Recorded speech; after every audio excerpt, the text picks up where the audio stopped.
રાજ્ય શાળા સંચાલક મંડળની સરકાર સમક્ષ માંગ, શાળાઓને સામાન્ય કરમાંથી માફી આપવા માંગ કરી। અગાઉના બોમ્બે એક્ટ અનુસાર સામાન્ય કર માફ કરવા માંગ, શાળાઓને વ્યવસાયિકના સ્થાને રહેણાંકનું વીજ બિલ લાગુ કરવા માંગ।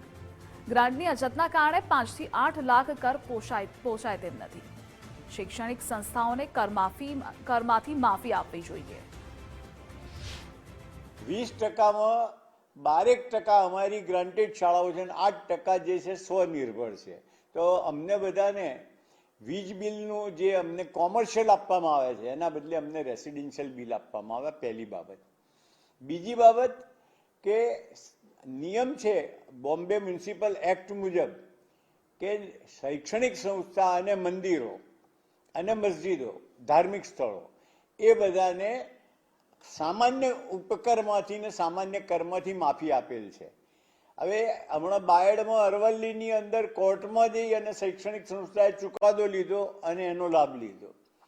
તો હું કહું છું કે જ્યારે નિયમમાં જોગવાઈ છે કે સામાન્ય કર એ શૈક્ષણિક સંસ્થા પાસે કે પછી ધાર્મિક સંસ્થાઓ પાસેથી લેવો ના જોઈએ, તો એના માટે પણ અમે રજૂઆત કરી છે કે અમને એમાંથી મુક્તિ આપો।